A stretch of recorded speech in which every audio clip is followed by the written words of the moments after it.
Hello friends, welcome back to the channel. मी भाग्यश्री. कशा आहात तुम्ही? मजेत ना? मजेतच राहा. तर आज आपण बनवणार आहोत केळीची इन्स्टंट आणि भन्नाट अशी रेसिपी. जेव्हा आपला उपवास असतो तेव्हा हमखास आपल्याला भूक लागते म्हणजे लागते, आणि तेव्हा काय बनवायचं हे आपल्याला अजिबात कळत नाही. त्यामुळे केळ्याचे शिकरण हे अगदी इन्स्टंटली लगेचच बनतं. आणि मला तर पर्सनली बासुंदी, खीर वगैरेपेक्षाही केळ्याचे शिकरण खूप जास्त आवडतं. लहानपणापासूनच खूप जास्त आवडतं मला, आणि अजूनही ते माझं फेवरेट आहे.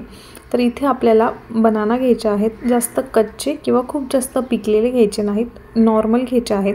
इथे मी जवळजवळ 3 बनाना घेतलेले आहेत, आणि 3 बनानाचे असे रिंग साईजमध्ये मी तुकडे करून घेतलेले आहे. तुम्हाला जसं हवं असेल तशा साईजमध्ये तुम्ही याचे तुकडे करून घेऊ शकता, किंवा मग तुम्ही याला फोर्कच्या मदतीने याला स्मॅशही करून घेऊ शकता.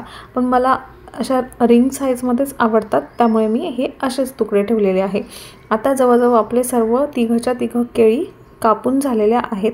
आता यामध्ये मी शुगर घालणार आहे. ही ब्राऊन शुगर आहे. तुम्ही साधी शुगर घातली आपली पांढरी तरीही चालेल. इथे मी जवळजवळ 3 ते 4 चमचे साखर घातलेली आहे. तुम्ही तुमच्या आवडीप्रमाणे कमी किंवा जास्त करू शकता. आणि 3 बनानासाठी मी इथे जवळजवळ 1 ते 1.5 कप दूध घेतलेलं आहे. दूधही तुम्ही तुमच्या आवडीनुसार कमी किंवा जास्त करू शकता. आता याला छान एकजीव करून घ्यायचं आहे. आता आपण याला इथे एक स्पेशल टच देणार आहोत. पर्सनली मला ते खूप आवडतं. तुम्ही केळ्याच्या शिकरणमध्ये बदाम नक्की टाका, नक्की टाका. खूपच अप्रतिम चव लागते त्याने. इथे मी जवळजवळ मूठभर बदाम छान कुटून घेतलेले आहेत व्यवस्थित. कॅशू घातल्यानंतर कॅशू लगेच नरम पडतात, त्यामुळे मी फक्त बदामच घालते. आणि इथे मी एका छोट्या फ्राय पॅनमध्ये मी इथे साजूक तूप घेणार आहे, जवळजवळ 2 चमचे. हेही तुम्ही तुमच्या आवडीप्रमाणे घेऊ शकता. ही महाराष्ट्रीयन खूपच पारंपरिक अशी रेसिपी आहे. लहान मुलांपासून मोठ्यांपर्यंत सगळ्यांनाच ही रेसिपी खूप जास्त आवडते, कारण खूपच यम्मी लागतं हे.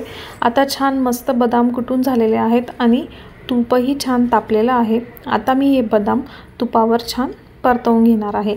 तुम्ही मीडियम फ्लेमवर परतवा, नाहीतर मग ते जळण्याची शक्यता असते.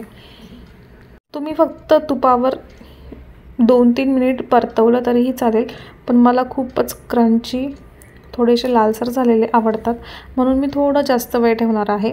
इथे मी मनुके घातलेले आहेत. मनुके हे छान फुलले की लगेच आपल्याला गॅस बंद करायचा आहे.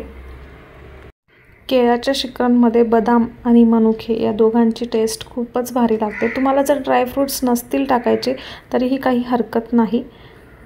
आता तो छान तडका मस्त आपल्याला ह्या केळीच्या शिकरणमध्ये ओतून द्यायचा आहे. थंडगार दुधामध्ये हा गरम तडका इतकी छान टेस्ट इन्हान्स होते त्याची.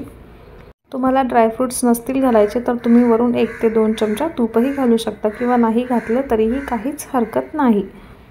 आता तुम्ही हे असंच लगेचही खाऊ शकता, किंवा याला फ्रीजमध्ये ठेवूनही खाऊ शकता.